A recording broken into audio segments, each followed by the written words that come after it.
લક્ષ્ય ન્યૂઝ, એક નજર, એક લક્ષ્ય. રાજકોટના ઉપલેટામાં રાજકીય ગરમાવો બોગસ ફોર્મ 7 દ્વારા મતદારોના નામ કમી કરવાના કથિત ષડયંત્ર સામે કોંગ્રેસ મેદાને. લઘુમતી કોંગ્રેસ સમર્થકોએ ટાર્ગેટ કરી હજારો નામ કમી કરાતા હોવાના કોંગ્રેસનો ધડાકો. 16 જાન્યુઆરી બાદ અચાનક ફોર્મ નંબર 7નો રાફડો ફાટતા શંકા. જો મતદાર યાદીમાં સુધારો નહીં થાય અને બોગસ ફોર્મ રદ નહીં થાય તો આગામી ચૂંટણીનો બહિષ્કાર. ઉપલેટા કોંગ્રેસ આક્રમક મૂડમાં. ખોટા વાંધા રજૂ કરનારાઓની ઓળખ કરવા સીસીટીવી ફૂટેજ ચકાસવા કોંગ્રેસની માંગ. બોગસ અરજદારો સામે ભારતીય ન્યાય સંહિતા હેઠળ ગુનો નોંધવા રજૂઆત. ગંભીર આક્ષેપ સામે કોંગ્રેસ દ્વારા સમગ્ર રાજ્યમાં ઉગ્ર આંદોલનની ચેતવણી. સત્તાધારી પક્ષના ઇશારે ચોક્કસ સમાજના વોટ કાપવાનું કાવતરું હોવાના આક્ષેપ સાથે લલિત વસોયાના આગેવાનો દ્વારા ઉગ્ર વિરોધ પ્રદર્શન. આધાર પુરાવા વગર રજૂ થયેલા તમામ ફોર્મ 7 તાત્કાલિક રદ કરો. વાંધા અરજીઓની યાદી નોટિસ બોર્ડ પર જાહેર કરવા કોંગ્રેસની માંગણી. રિપોર્ટ અર્શીભાઈ આહિર, ઉપલેટા. પૂર્વ તાલુકા પંચાયત ચેરમેન.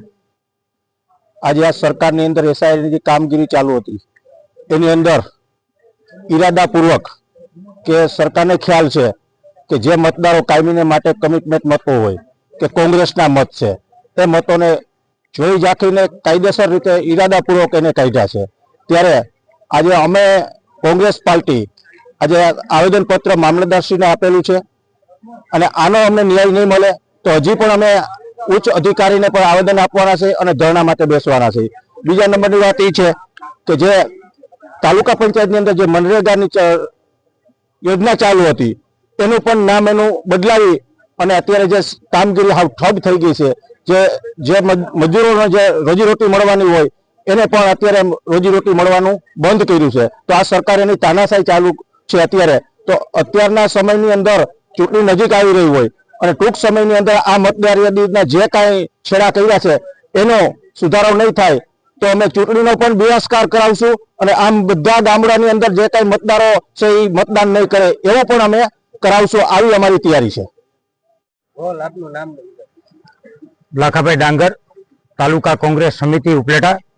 આજરોજ ઉપલેટા મામલતદાર મુકામે એસઆઈની કામગીરીમાં જે પ્રથમ મુસદ્દો જાહેર થયો છે મતદાર યાદીનો, એમાં જે લોકોના 7 નંબરના ફોર્મ ભરી અને ગેરરીતિઓ જે કરવામાં આવી છે એ ગેરરીતિઓને લઈ અને એક જ કોમ્યુનિટીને ટાર્ગેટ કરી અને નામો જે રદ કરવા માટેની અહીંયા પ્રવૃત્તિ જે કરવામાં આવી છે એની યોગ્ય તપાસ થાય અને એમાં જે પણ લોકો આ જે ફોર્મ અહીંયા રજૂ કર્યા છે એની ખરાઈ થાય અને સીસીટીવી કેમેરા દ્વારા એનું બધું જ એમનું ખરાઈ કરવામાં આવે અને એની ઉપર યોગ્ય કાર્યવાહી થાય એ પ્રકારની માંગ સાથે આજે ઉપલેટા શહેર અને તાલુકા કોંગ્રેસ સમિતિ અને માઇનોરિટી દ્વારા આ આવેદન અમે મામલતદારશ્રીને આવેદનપત્ર આપ્યું છે. મોટા ભાગે માઇનોરિટી સમાજના લોકોના મતદાર યાદીમાંથી પ્રથમ મુસદ્દામાંથી નામ કાઢી નાખવા માટેની જે આ પ્રવૃત્તિ કરનાર લોકો છે એને ભારત સરકારનું જે ચૂંટણી પંચ છે એ કડકમાં કડક કાર્યવાહી કરે.